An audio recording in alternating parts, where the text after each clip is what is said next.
Okay, so we're going to be starting actually reading the text of Job tonight. I'm going to read chapter 1 to start off with, and that kind of sets the tone for the first part of the discussion tonight. We want to remember to keep in mind as we're reading through Job the interpretive keys that I went over before, and they're in the outline from last time. If you need to refresh your memory on that, but some of them were that what Job does and how he is evaluated. The Lord says he speaks right of the Lord. Not that everything he says is perfect, and not that there's nothing to repent of, but that he speaks right of the Lord and does right. His heart is right before the Lord, whereas Job's friends are not. They have not spoken right before the Lord. Also, we talked about, and we'll talk again about Satan's challenge and what is intended and how we should understand what's going on, and if that's the point of the book, which I think I was pretty clear saying during the introduction that I don't think that this is a book about why do bad things happen to good people or anything like that, but that this is actually a model of a believer who is um, under a lot of pressure and stress. A great trial comes upon Job, and he suffers greatly, not only from the calamities that happened to him in the first chapter, but from the consistent pressure of his friends who give him bad counsel. So he's listening to the worldly counsel and rejecting it consistently throughout the book. And then on top of that, there is the silence of God. So it's a believer in these circumstances, waiting to hear from God and looking forward to that day when God will vindicate uh, his servant Job and will make all things right. So it's outlined that way. The book is really, pretty much relevant to everybody's lives as Christians, because that's the situation we find ourselves in. The same type of, not as extreme, but the same type of suffering, bad counsel, and waiting as characterized Job. So, um, so I guess I should also say something about the way we're going to proceed. You saw the outline I put on online, and the outline just has talking points on it. Not a lot of scriptures that I have lined up to look at. Although, if anybody has any, or if any come to mind, and we want to look at them, we'll certainly go ahead and do that. But because of the nature of the way the God has revealed His word here through Job, or through the book of Job, it it is much more conducive, I think, to actually look at what's being said in the text and talk about it, and then be led to scriptures by through the discussion by the Spirit, rather than me trying to anticipate everything that could possibly be said. Um, Also, I wanted to say that I know that this book was suggested by Catherine, and several of you said that sounded like a good suggestion, and I'm sure that that means that everybody has um, questions or thoughts about Job that you might be hoping to get answered or explained. Uh, please feel free to bring all of that up as we go along. So let's start by reading Job chapter 1. And Chuck, can you could you put the outline in the chat? Because I I can. don't have it. Okay, there it is. Thank you. Yeah. Um, so Oh, Job chapter 1. There was a man in the land of Uz whose name was Job, and that man was blameless and upright, one who feared God and turned away from evil. There were born to him 7 sons and 3 daughters. He possessed 7,000 sheep, 3,000 camels, 500 yoke of oxen, and 500 female donkeys, and very many servants, so that this man was the greatest of all the people of the East. His sons used to go and hold a feast in the house of each one on his day, and they would send and invite their 3 sisters to eat and drink with them. And when the days of the feast had run their course, Job would send and consecrate them, And he would rise early in the morning and offer burnt offerings according to the number of them all. For Job said, it may be that my children have sinned and cursed God in their hearts. Thus Job did continually. I'm going to stop reading there, actually. So the first 5 verses tell us 5 things about Job. You have Job's character, you have Job's wealth, Job's reputation, his concern, which is expressed after describing the children's practice of feasting, and then Job's regular practice based on that concern. And so, as to his character, verse 1 says, Job was a man that was blameless and upright, one who feared God and turned away from evil. And to be blameless and upright is to be one who is morally perfect, morally not without sin. When I say perfect, I mean complete, morally complete, a well-rounded moral individual. And of course, morality means reflecting God's character in the Bible, not just secular morality, but that's what. So blameless is he has a complete morality, and he's expressing that through his living. And upright is about his stance before God and man. He had a good stance, a right stance. He stood in a right relationship between God and those around him. And this is a consequence of fearing the Lord and turning away from evil. But also, fearing the Lord and turning away from evil is a consequence of being upright and blameless to his right relationship with the Lord. The Lord has converted him, and he fears the Lord and turns away from evil. And this is his continual way of living. And I did have actually a couple of passages that I wanted to talk about in relation to fearing the Lord and turning away from evil. And those passages are also on the outline. There's a link there. The first one is Job 28:28. We read this last week. It's the end of the poem to wisdom in the middle of the book of Job. God is speaking here, and he said, so that he is God, and God said to man, behold, the fear of the Lord, that is wisdom, and to turn away from evil is understanding. So Job has wisdom and understanding, as well as being blameless and upright, and he's doing the things that are descriptive of a man who is wise and has understanding. He fears the Lord, turns away from evil. Proverbs 3:7. Be not wise in your own eyes, fear the Lord and turn away from evil. So we see here that fearing the Lord involves humility, right? You all see that, right? Be not wise in your own eyes. That's to be humble, to not think more of yourself than is warranted, to not think that your thoughts about how you should run your life are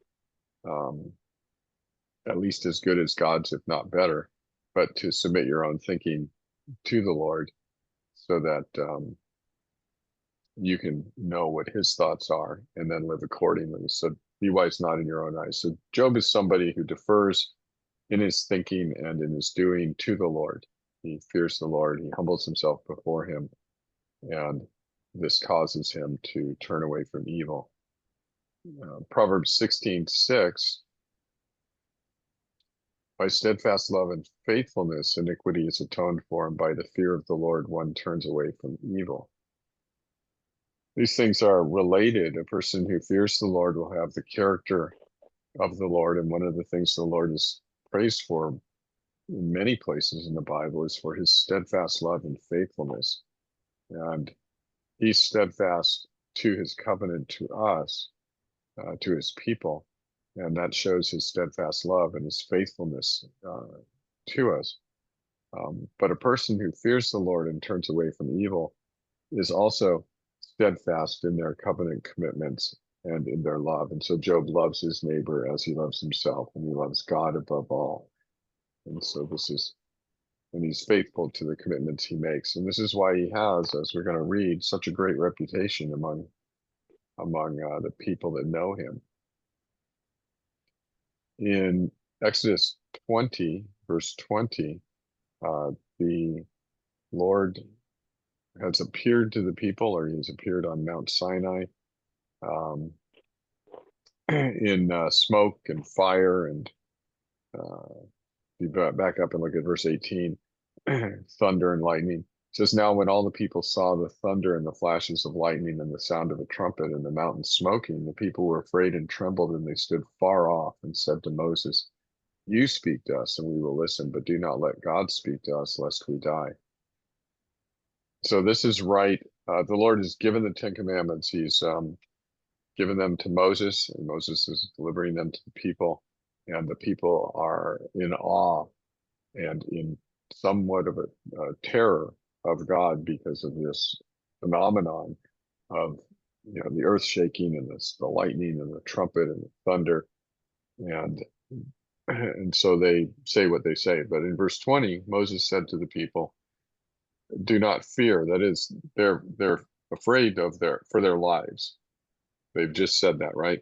You speak to us and we will listen, but don't let God speak to us lest we die. So they're afraid for their lives. Moses said to the people, do not fear, for God has come to test you, that the fear of him may be before you, that you may not sin. So God gives the law, and he makes a personal appearance there in a theophany to the people. And the reason he does that, giving them the law and accompanying it by the manifestation of his own presence, is so that they would fear him and turn away from sin. And so the obedience to the law, the humility before God, the proper recognition that this is the Lord who is the one that I should be fearing. I'm not to fear for my own death or my own safety. I'm not to fear man. I'm to fear the Lord, which means to humbly submit to him and do his will, which here is expressed as the Ten Commandments. So we can understand of Job that he has that same character. Proverbs 14:16, one who is wise is cautious and turns away from evil, but a fool is reckless and careless. So again, turning away from evil, wise man, cautious, turns away from evil, even the appearance of evil, which is why Paul says in the New Testament to avoid even the appearance of evil, things that might look wrong or have a tainting of wrong associated with them. Proverbs 16:17, the highway of the upright turns aside from evil. Whoever guards his way preserves his life. So the highway is a well-trodden path, right? It's become so well-trodden that it's now wide, and the rocks have been kicked out of the way and the vegetation is all off to the side, and it's wide enough that since it's been walked on so much back and forth, that it's a well-known, well-trod path. And the righteous, the upright, Job is upright. He walks on the highway that he has made by his continual practice. And that highway, his continual practice, is to turn from evil. And by following his continual practice, he guards his way and preserves his life. So those are some of the passages that I was thinking of when I was reading about Job, a man who's blameless and upright, one who feared God and turned away from evil. It says something about his consistency, his humility, his wisdom, his understanding of the Lord, his understanding of the Lord's character and law. And, it's something that we would all aspire to be. I see Mike's on screen now. Hey, Mike. So that's verse 1, tells us about Job's character. Verse 2 tells us about his sons and daughters. Real simple. They were born to him 7 sons and 3 daughters. And he had a good-sized family. Verse 3 is about his possessions, his animals, basically his wealth in the form of animals. He possessed 7,000 sheep, 3,000 camels, 500 yoke of oxen, and 500 female donkeys, and very many servants. Uh, so the animals are listed from the I think the animals are listed from the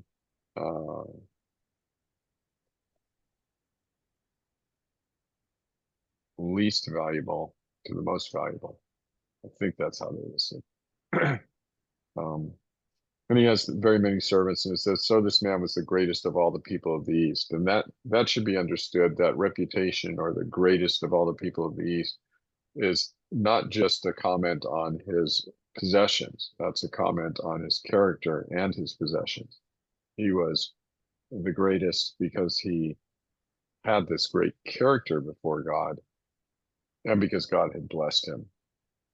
And so he has a position of, as we read through the book, we're going to see when we get into chapter 4 that Job had a position among the people in his circle of influence, which was quite a lot of people, that he was a really great counselor, and he was a really great help to people in need. And he would always go out of his way, to bless people and to help them. And so he's got a reputation. His reputation among the people is that he's a really great man. He's a great man. He has integrity. He's wise. He's honest. He's compassionate. He's helpful. So when we talk about some of the things that Job's going to lose, you want to also remember that he's going to be losing this reputation, right? Not because his character really changes, but because he, first of all, loses everything, his children, but also all the things that are status, his wealth, overnight. And then the whole book then is taken up with this discussion between Job and the three counselors who come. And it's very clear that Job is in no position to be helping anybody anymore. And they come to look at him as somebody who was basically a phony, the whole time. And that's the way they treat him. In verse 4 and 5, we read about Job's concern for his children and Job's regular practice. And Job's concern for his children is that they would fear the Lord truly from their heart. And that if they had not, if they had lived in such a way that compromises that fear of the Lord, if they had sinned in any way, that they be made right with God. And he has this great fear. I'll read those verses again. Verse 4, his sons used to go and hold a feast in the house of each one on his day, and they would send and invite their three sisters to eat and drink with them. Most commentators think that they don't think this is kind of they do not think it's a roving party. That's kind of like you read this and think that's what's going on. Is that there was a one feast day and that they all went to everybody's house, all throughout the day and feasted. This is actually probably what's happening, is they each had a particular day that they would celebrate a particular feast on, and that there was a season of the year when all the feasts were took place, and that when that season was over, then Job would do what's said in verse 5. So verse 5, when the days of the feast had run their course, Job would send and consecrate them, and he would rise early in the morning and offer burnt offerings according to the number of them all. For Job said, it may be that my children have sinned and cursed God in their hearts. Thus Job did continually. This tells us something about Job's understanding of his relationship with God, is that it's not about external obedience. It's about the state of your heart. He was worried that his children may have cursed God in their hearts. And so, the thing that the Pharisees in the first century get criticized for so much is, and the thing that Judah and Israel get criticized for in the prophets so much is that they've taken the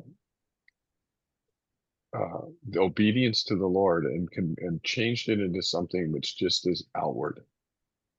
And but Job understands that obedience to the Lord is a matter of the state of your heart. That you love the Lord from the heart. You don't sin against him. And if you do sin against him, that there's a problem that needs to be fixed. And so he does what's said here. Mom.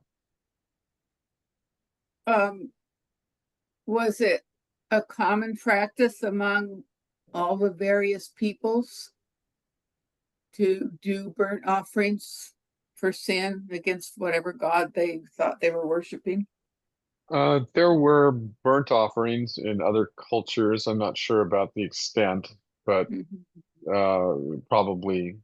Well, I actually don't know how to say what the frequency or number was. Mike, do you know anything, or does anybody else know anything about that?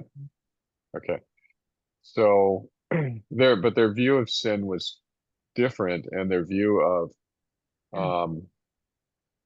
God and and how to be rightly related to him was completely different, right? Right. All the pagan cultures had a transactional view of God, which basically said, I don't have to believe this, I just have to do it. And then since I did it, God owes me, that kind of thing. So what's happening here in verse 5, there are a couple of different understandings of what might be going on. When it says Job sent, when the days of the feast had run their course, Job would send and consecrate them. Commonly, it's thought that what this means is that Job would send for his children, and that they would then all gather at Job's house, and Job would act as priest for his family, in their presence, and he would lead them and encourage them in examining themselves and confessing their sins and seeking repentance and forgiveness from the Lord. And Job would encourage them in that and lead them in this, and then have the burnt offerings for that. Another thought is that Job would send to them a reminder and encouragement to seek the Lord while he, at his house, interceded for them through prayer and offered sacrifices on their behalf for their sin. But either way, whichever way that works out, Job is seen as taking a real active role in the spiritual growth of his children, and his chief concern is that they would have a right relationship with God, and that they would be taught how to maintain that. So that's what's going on there. So that's the first part. That just sets up, who is Job. So 5 things there. Now we come to the heavenly council. The heavenly council, verse 6 through 12. Now there was a day when the sons of God came to present themselves before the Lord. Satan also came among them. And the Lord said to Satan, "From where have you come?" And Satan answered the Lord and said, "From going to and fro on the earth, and from walking up and down on it." So the first 2 verses kind of tell us that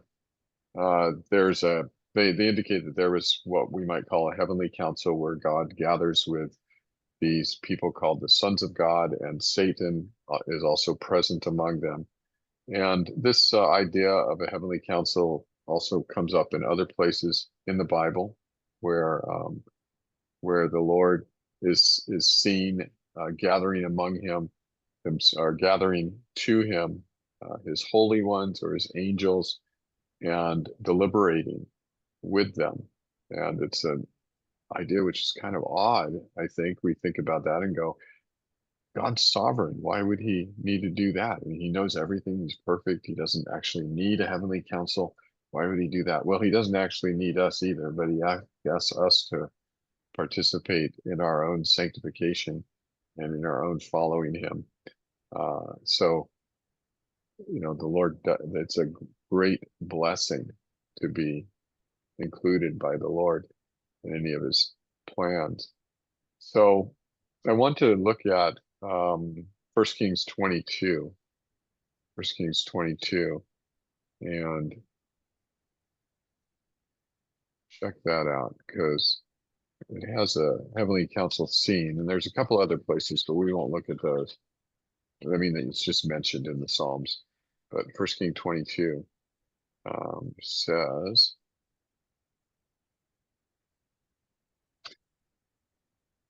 okay, for 3 years, Syria and Israel continued without war. But in the 3rd year, Jehoshaphat, the king of Judah, came down to the king of Israel. And the king of Israel said to his servants, do you know that Ramoth Gilead belongs to us, and we keep quiet and do not take it out of the hand of the king of Syria? And he said to Jehoshaphat, will you go with me to battle at Ramoth Gilead? And Jehoshaphat said to the king of Israel, I am as you are, my people as your people, my horses as your horses. Just as a political aside here, any alliance with Israel is in this setting of the Old Testament during this period, it's a really bad idea. Okay, these guys have wicked kings, and the king right here, Ahab, is one of the worst.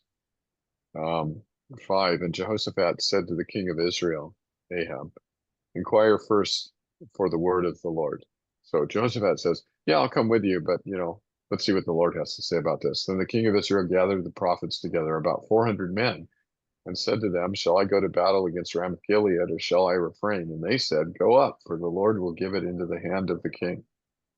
But Jehoshaphat said, is there not here another prophet of the Lord of whom we may inquire? And the king of Israel said to Jehoshaphat, there is yet one man by whom we may inquire of the Lord, Micaiah, the son of Imlah, but I hate him, for he never prophesies good concerning me, but evil. Yeah, that's how to pick your friends, right? Just the ones, pick your counselors, just the ones that agree with you. Verse 9, then the king of Israel summoned an officer. Oh, wait, sorry. And Jehoshaphat said, let not the king say so. Then the king of Israel summoned an officer and said, bring quickly Micaiah, the son of Imlah. Now the king of Israel and Jehoshaphat, the king of Judah, were sitting on their thrones, arrayed in their robes, at the threshing floor at the entrance of the gate of Samaria, and all the prophets were prophesying before them. And Zedekiah, the son of Chenaanah, made for himself horns of iron and said, thus says the Lord, with these you shall push the Syrians until they are destroyed. And all the prophets prophesied so, and said, go up to Ramoth Gilead and triumph. The Lord will give it into the hand of the king. And the messenger who went to summon Micaiah said to him, behold, the words of the prophets with one accord are favorable to the king. Let your word be like the word of one of them, and speak favorably. But Micaiah said, as the Lord lives, what the Lord says to me, that I will speak. And when he had come to the king said to him, Micaiah, shall we go to Ramoth Gilead to battle, or shall we refrain? And he answered him, go up and triumph. The Lord will give it into the hand of the king. But the king said to him, how many times shall I make you swear that you speak to me nothing but the truth in the name of the Lord? And he said, this is Micaiah. He said, I saw all Israel scattered on the mountains, as sheep that have no shepherd. And the Lord said, these have no master. Let each return to his home in peace. Okay, so it's a prophecy of the death of the king of Israel, right? And the king of Israel said to Jehoshaphat, did I not tell you that he would not prophesy good concerning me, but evil? And Micaiah said, therefore hear the word of the Lord. I saw the Lord sitting on his throne, and all the hosts of heaven standing beside him on his right hand and on his left. And the Lord said, who will entice Ahab, that he may go up and fall at Ramoth Gilead? And one said one thing, and another said another. And a spirit came forward and stood before the Lord, saying, I will entice him. And the Lord said to him, by what means? And he said, I will go out and will be a lying spirit in the mouth of all his prophets. And he said, You are to entice him, and you shall succeed. Go out and do so. Now therefore, behold, the Lord has put a lying spirit in the mouth of all your prophets. The Lord has declared disaster for you. So Micaiah describes, that's how far we'll read. If you haven't read the ending, you should read it because it's really funny. But Micaiah describes heavenly council. And he says that in the council, the Lord said, it's my plan that Ahaz die, go up to battle at Ramoth Gilead and die in the attempt to take it. And I'm going to let you guys figure out, make suggestions as to how that should be accomplished. And so Spirit says, I will put a lying spirit in the mouths of, or I will put a lying spirit in the mouths of his prophets. You might be able to guess who that spirit is, who's in command of lying spirits. You might be able to guess. So guess what? He's in that council too. Okay. So here's this, and the Lord says to him, go do that. What you've said, go do it, and you'll be successful. So we have this picture here. There's a couple of other references in the Old Testament to the Heavenly Council. I don't know anything other than what I've just told you. So you could ask questions and I'll go, good question. I don't know.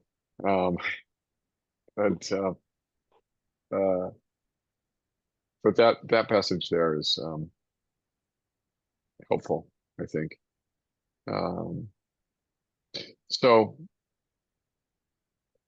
notice who's in Job chapter 1, 6 and 7, who's at the heavenly council. It's God, of course, and the Lord is there. And then the sons of God, that's usually understood to be angels, sons of God, not fallen angels, not demons, but angels. Sons of God are there. And it says, and Satan also came among them. And I think when we read it, we think, oh, he's not supposed to be there. He's sneaking in, or he's like crashing the party, right? But he's actually, I think, supposed to be there. And as I have said before, that the word there for Satan is actually in Hebrew, it is the Satan, or the accuser, which is, the accuser is a description of a function, of a job. He has a job. He's the accuser. And thus Satan just means the accuser.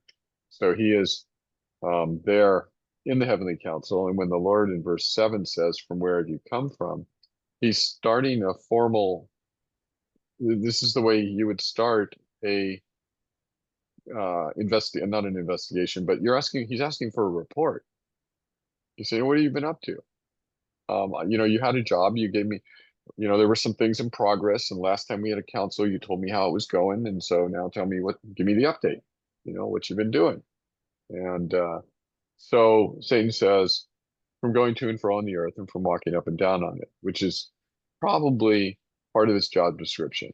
He's probably supposed to be doing that, looking for, some commentators say this, I think they're probably right, that his job is to look for believers and say, I want to test him to see, I want, for my satisfaction, I want to test him to see if he really loves you.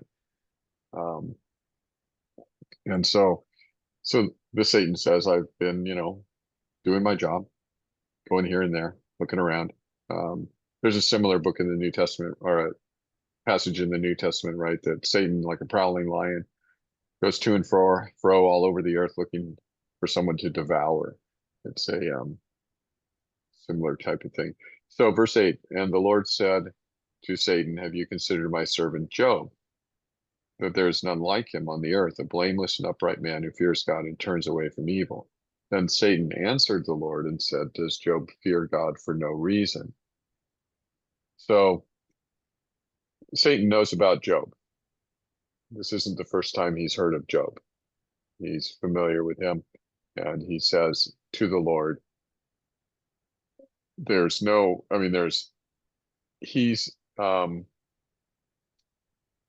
not fearing you because of his own, just because he recognizes who you are, how great you are. He's got a reason to fear you. The reason he fears you, he's going to go on and state. Verse 10, have you not put a hedge around him and his house and all that he has on every side? You have blessed the work of his hands, and his possessions have increased in the land.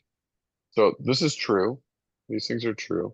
Verse 11, but stretch out your hand and touch all that he has, and he will curse you to your face. So as we said last time, or as I said last time, what Satan is stating here is that Job loves God for benefit. Job loves benefit, and he knows that the way to get the benefits is to love God. So he acts like he loves God, and so he can receive these benefits. Take the benefits away, he'll have no reason to love God because you took away his benefits, which was the reason he was loving God in the first place, and then he'll curse you. This is the argument. And it's not an if. It's not, Satan is not saying, I'm not sure. He's saying, God, this guy's fooled you. Right? So it's an attack on the character of God. Satan knows full well that God knows all things and he's not fooled, but he's making a public accusation that God is foolish, and which God doesn't address. When God addresses this accusation, it's going to be through Job and through Job's response. So the challenge from Satan is, he says to God, to the Lord, stretch out your hand and touch all that he has, and he will curse you to your face. And the Lord said to Satan, behold, all that he has in your hand is in your hand. Only against him do not stretch out your hand. So Satan went out from the presence of the Lord.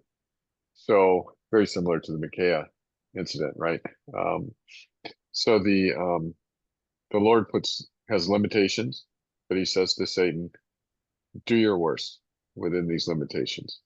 He doesn't put any limitations on the exact nature of what Satan can or cannot do. He just says, don't attack his person, his physical body. Don't do that.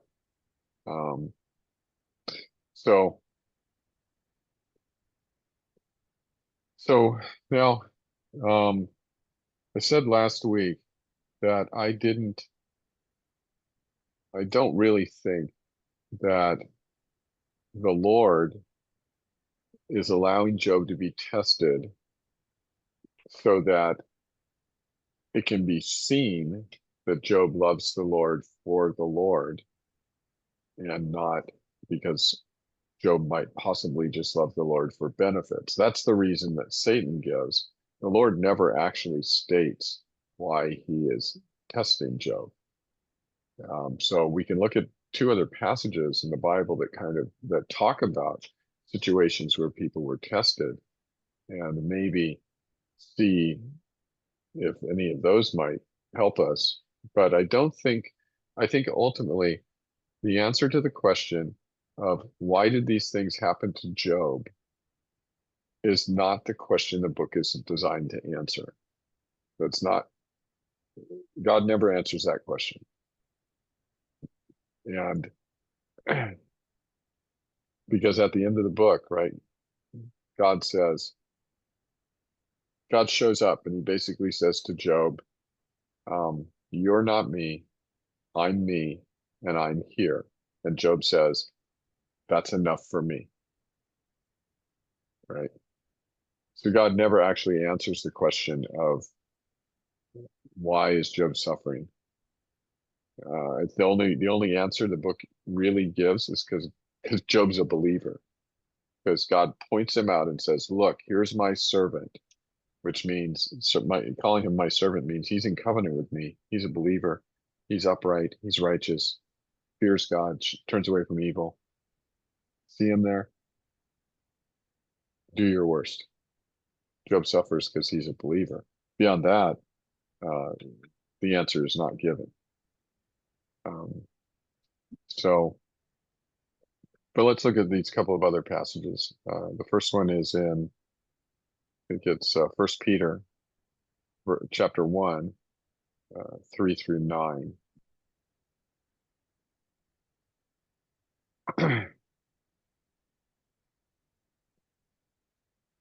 Blessed be the God and Father of our Lord Jesus Christ. According to his great mercy, he has caused us to be born again to a living hope through the resurrection of Jesus Christ from the dead, to an inheritance that is imperishable, undefiled, and unfading, kept in heaven for you, who by God's power are being guarded through faith for a salvation ready to be revealed in the last time. In this you rejoice, though now for a little while, if necessary, you have been grieved by various trials, so that the tested genuineness of your faith, more precious than gold that perishes though it is tested by fire, may be found to result in praise and glory and honor at the revelation of Jesus Christ. Though you've not seen him, you love him. Though you do not now see him, you believe in him and rejoice in joy that is inexpressible and filled with glory, obtaining the outcome of your faith, the salvation of your souls. There's two things going on here. The Lord in verse 5 says that he is guarding all of his people through faith so that they do receive the inheritance.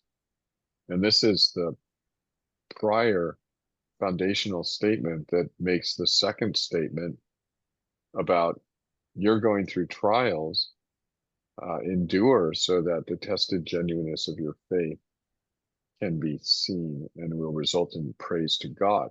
Why is it going to result in praise to God? It's going to result in praise to God because he's the one who saved you and guarded you and brought you into his kingdom. And superficially, I think you can read this and go, oh yeah, this is about seeing if a person's faith is real. But it's not. This is addressed to people who are, their faith is real. They are, verse 5, guarded. They're those people who by God's power are being guarded through faith for a salvation ready to be revealed at the last time. They have an inheritance in heaven, imperishable, waiting for them, and they'll receive it, and God will bring them there. And the fact that they endure through trials will rebound to the praise of God, because God is the one who brought them through the trials. And so this is, so I think what we see in Job is something along those lines, where Job perseveres, he hangs on and endures much more than we will ever need to endure. But he endures to the end. And this verse says he does that because God sustained him. And so God gets praise for his sustaining power in bringing his people through trial. One thing you notice in the book of Job as you go through it is that the longer the dialogues go and the more frustrating it seems to get, the firmer Job's conviction that God will show up and make it all right. Job is so sure. When we get to chapter 3, you're gonna think, wow. Because in chapter 3, Job says, I curse the day that I was born. I wish I had died at birth. Right? He starts there, but he ends with, God will vindicate me. And that conviction grows and grows and grows as it gets worse and worse and worse. And so this is an evidence of God working in preserving him and encouraging him and sustaining him. Here's another reason, 2 Corinthians 1, 8 through 11. Paul writing says, we do not want you to be unaware, brothers, of the affliction we experienced in Asia. For we were so utterly burdened beyond our strength that we despaired of life itself. Job chapter 3. Indeed, we felt that we had received the sentence of death, but that was to make us rely not on ourselves, but on God who raises the dead. He delivered us from such a deadly peril, and he will deliver us. On him we have set our hope that he will deliver us again. You also must help us by your prayer, so that many will give thanks on our behalf for the blessing granted us through the prayers of many. So Paul writes that he and his companions suffered to the point where they despaired of life. And he says the reason was, the reason, at least the reason he shares here, is probably a lot of layers of reasons, but the reason he shares here is so that the Lord was teaching them to not rely on themselves. It was, they got to the point where they said, I don't know how we're going to survive this. And then it occurred to them that they wouldn't survive it if it was based on their own strength, their own resources, but that God, who is all powerful and has promised to bring them into his kingdom without fault and without blemish, will preserve them. And so they need to rely on him. And you see perhaps a little bit of that in the book of Job too, because he certainly does despair, particularly in chapter 3, and then at a couple points as the book goes on. But he realizes that he has, by the time you get to maybe chapter 14 or 15, he's expressing that he realizes that all of his hope, everything that he could hope in, is coming from God. That he has to put all his hope in God. He has nothing of his own that he can hope in. So these are a couple of things the Bible says about why does God allow his people to suffer. So to bring himself praise in that he preserves us, and to get us to stop relying on things that are created. And so I think probably somebody has something else that they want to add to this. Is that true? Does anybody have anything you want to add, or anything anybody want to say at this point? To anything that we've covered so far? Yeah. I guess I have just a couple comments. When you went over the first verse, Job being blameless and upright, and you talked about his general kind of moral character and behavior, and you did mention that this is because God converted him. But I guess I'd like to emphasize that this is he is one of God's elect. This is why he is blameless and upright. And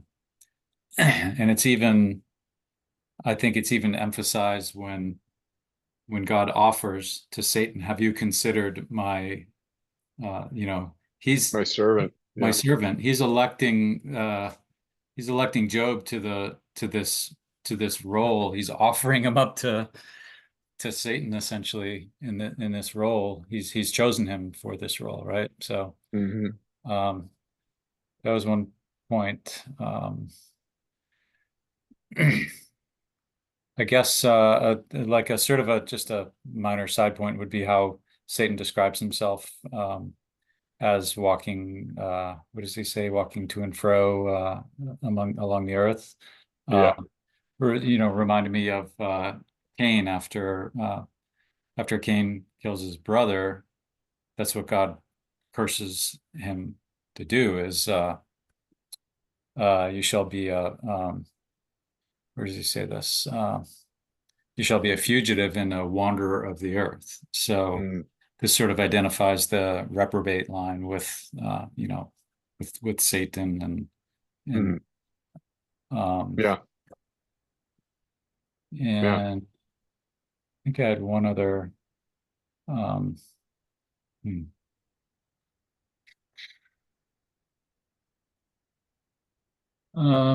think I had one other point, but I kind of forgot it for the moment. So if I think of it all, I'll speak up. Okay, good. Well, thanks for sharing those. It is, as you said, it's important to think of Job in character in reference to his standing before God as a person in covenant whom the Lord has saved and brought into relationship with him, and that his relationship is good with the Lord. I think that's, for me, this, one of the things that really stands out to me in that first part of the book is that, Job wasn't part of God's chosen people, and yet he was chosen. Mm, He was elected. He Yeah. is part of the elect. And that Yeah. reminded me of how, and I won't go into details, but an experience I had where I met a young man who had been raised a Muslim in Iran. And we got to talking about the Lord. And it turns out that the Lord had saved him in a very dramatic way, and in a way that was very similar to what the Lord had done in my life. And I thought, oh, wow, God is so good. It's just, all over the world, doesn't matter where you live, it's still the same God who loves his people and saves them. So Amen. that reminded me of that, just thinking about Job and, Hmm. I mean, we're not Yes. talking about Moses here. We're talking about Job. Yeah, it's predating Moses, It's yeah. Well, let's read Sorry, I had 13. one, Yeah. I Oh, go did ahead. remember one other thing. Yeah. So the verse you pointed out, verse 9 there, Satan answered the Lord and said, does Job fear God for no reason? Like we might read that to think Satan suggesting that, well, he fears you because of all the good things that you give him, right? Hmm. But I looked up in the interlinear, the word there, that's used for no reason.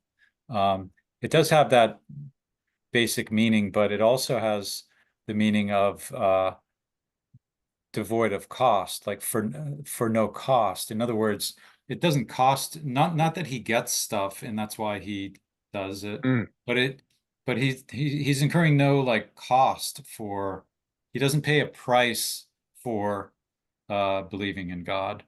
mm. And so I think that does I think give a different dimension how you look at this, because essentially what God is doing is saying, okay, Satan will make him pay a price for maintaining his faith.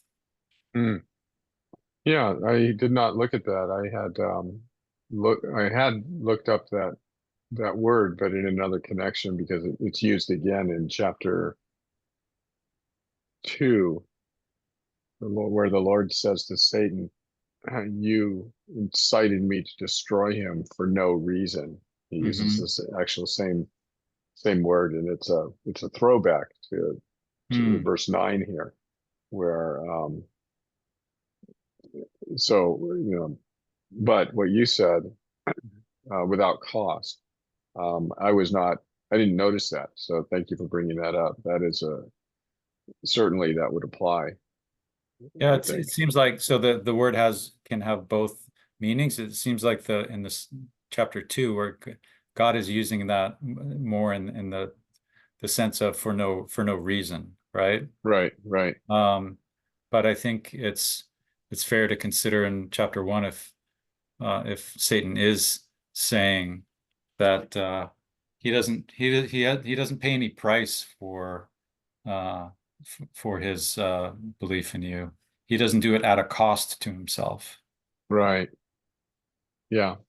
And that would go with what Satan says next, right after that, right? He says in verse 10, "Have you not put a hedge around him and his house and all that he has on every side?" He's talking about Yeah, protection, right? protection from loss. Yeah. So very good observation there. Thank you. Thank you. What time is it? It is 7:56. I think probably we should stop here. I don't think we have enough time to start verse 13. So we didn't get to the outworking of the council, just the council. Um, so I think we'll have to stop there and we'll pick up in verse 13. next time. Um, Anybody else have anything you want to share?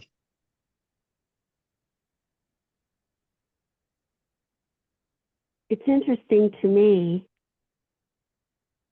even though it's right here in front of me, and you read it slowly and you digest it and you meditate on it and you look and you look and you look. And in chapter 1, beginning in verse 6 and going to verse 12, there seems to be a lot of dialogue between Satan and the Lord. And it's not quite a battle, but it's like a game of chicken, which is a very poor analogy. But it's okay, I'm going to say this, and he's going to say that, and I'm going to say this, and then he's going to say that. But I find it so, the Lord is so gentle and so precise with his dialogue with Satan. He will only take it so far. And I was reading the notes of the original outline of this class, and you have the purpose of Satan's attack. Satan's purpose is to make plain the basis of Job's faith. It's Satan's purpose to destroy Job. Satan verbally concedes that Job fears God. And in short, Satan appears to believe that Job is a hypocrite. And then we go on. But this is a lot of Satan to me. This is, he knows the outcome. Satan knows the outcome, and so does the Lord. But and then here's Job. So it's a lot to think about, because at first in verse 6, and Satan came before God with the angelic beings. Wow. You understand what I'm trying to say here, Chuck? I think I do. Okay, Yeah, there's go ahead. Sorry. You're all right. I'm fine. Thank you. Thank you for letting me speak that. All right. So there was something that I did want to say about a different paradigm for thinking about Satan's presence in the heavenly council, because I think that in the First Kings 22 heavenly council that Micaiah saw, that Satan is there. You know, he's just not named, right? He's the one who's going to put the lying spirit into the prophets. And I think his presence is just normal, because he's not that the Lord needs his advice, right? Obviously, but that he's got a job, you know, he's got a function. And you can think about, you know, in the English government, in contemporary English government, they have, somebody might know the actual name of this, but they have somebody who represents the opposition party. Right. And I think that's what they call him, you know, the opposition. He or she. And their job is to take whatever the prime minister says, or whoever I'm not completely familiar with who's who. I know, I see Mike is looking it up. But anyway, his or their role in the English government is to criticize and work against, suggest alternate things to whatever's proposed by the party in power. And that serves a valuable check and balance. Now, of course, God doesn't need a check and balance on his rule, but there is some value on a human level of somebody who is opposing the leadership, because it makes the leadership more, well, it makes them accountable to the eyes of the people whom they're ruling over. It makes them more careful in what they're doing. Of course, again, God doesn't need any of that. But what I wanted to do by just bringing that up was to say, perhaps we should think of Satan, or the Satans, you know, he is the same person, but Satan, his presence here is that it's his role to be the pushback, you know, to be the guy who says, oh no, that's not a good idea. Let's do it this way. Or your idea Mm-hmm. is only protecting yourself. I want to, you know, show you that, Mm-hmm. you know, etc. And the They Lord call that an indulges. ombudsman? Is that what they call that? I don't know. Well, and Um, yeah, I'm not sure. I just looked at it because I thought I knew the phrase, so I looked it up, and it is this, which is the shadow minister, and they actually have a shadow cabinet. Like, so there's a shadow minister, and then he leads the shadow cabinet, and that's their role. It's the opposition party, and they scrutinize the real cabinet. Are we talking right. about a specific country or just in general? I In the was, UK, there might be others that have similar, but it's a, Okay. parliamentary, probably other parliamentary systems might share it. right. We have a I similar think they also call situation, them a kibitzer. Kibitzer. So, and of course, we have a similar thing in our present government because there's so much division. You know, you've got one party, and the party in power is always criticized by the other party, but they're both legitimate parts of our government, right? Yeah, and so the reason that we have such a government, we see that as being beneficial. And so what we have built into the system is this, the ruling party will always be criticized. It's in the system. Mm-hmm. And, But I'm not and so so, sure that it is that the intent was for it to be done arbitrarily.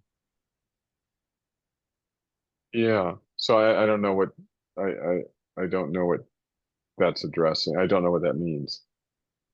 I mean, if one party makes a proposal, the other will go against it because they're the other side, as opposed Well, to being against it because it is unwise proposal. oh, right. Yeah, I mean, they would be against it for reasons which were, at least on the surface of it, legitimate reasons. Things like you're not taking into consideration these people, or, you know, something like that. Anyway, I don't know enough about politics to say anything more about that. I just wanted to point out that Satan's presence in this scene, in chapter 1, is he's not breaking in. You know, he's not there uninvited. And Right. his job, he has a job, and his job here, it has something to do with the Lord pointing Job out to him. It's like Mm-hmm. Satan basically says, I've been all over the world here looking for someone to give a hard time to, and I haven't really seen anybody. And God says, oh, did you consider Job? Maybe Job's a good candidate. You know? Satan's purpose is to destroy Job. Yeah, yeah. So anyway, I just thought that the English UK way of doing government might apply a better analogy than the Mm-hmm. Satan crashed the gate and he's in there unwanted type of reading. No, no, I didn't think that. No, I didn't think that. I didn't think he would crash the gate. Yeah. If I could make just one Thank other you. final comment, kind of based on what Catherine was talking about, how there's this extensive dialogue between God and Yeah. Satan. It just reminded me of the temptation of Christ in the desert. And I don't know if any commentators have ever made this sort of comparison, but it seems to sort of line up. You know, in Job, it's God's counsel, and they're all attending, and God speaks first to Satan. He sort of leads the dialogue, so to speak. But then in the temptation of Christ, it's Satan who is essentially leading the proceedings, and there's a similarly extensive dialogue back and forth.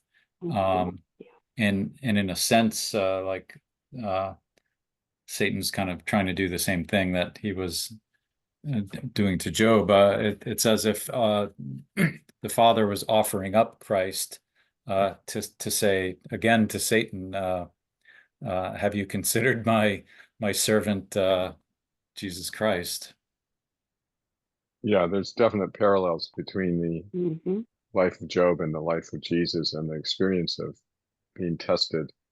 Um, and with Jesus, Satan is given there's no limit, right? With Job, there's limits. Mm. Yes. So yeah, so it's not just the temptation narrative, but the entire ministry of Christ. Mm-hmm. There's a question that's going to be asked in chapter 4 by Eliphaz, the first of the speakers. He's going to say to Job that Job should trust in his integrity and in his fear of the Lord. And the reason he should trust in that is because, who has ever seen an innocent man die or suffer for being righteous? Like, well, I think we have, Mm-hmm. right? Yes. Um, Yes. and like, well, that just, if you're reading that and you're not pointed to Jesus, you're not reading it right, because this whole book is a comparison, a type and a shadow Mm. of the Lord and his suffering, a righteous person, the righteous person, suffering and looking forward to vindication at a day in the future after going through death. So, and that's how Job actually comes to view it too, right? You all know, chapter 19, right? Says, I know that my Redeemer lives, and after my body has died, and I will see him, and in my flesh I will stand before him. He's talking about after death, I'll be resurrected. He's looking forward to, I will be vindicated by my Redeemer after I die, right? Same, same storyline. Job parallels, foreshadows Jesus in a lot of ways. Mm. So good stuff. So I'm looking forward to going through the book. I hope that the format that I did tonight was not disappointing to anybody, but was actually helpful to work through the text. Mm. Yes, it is. Yes. And again, thanks, Mike, for your input, and Catherine, thank you. And if I missed somebody who's a mom, anybody else who said something, thank you for your input. I'm going to turn off the recording.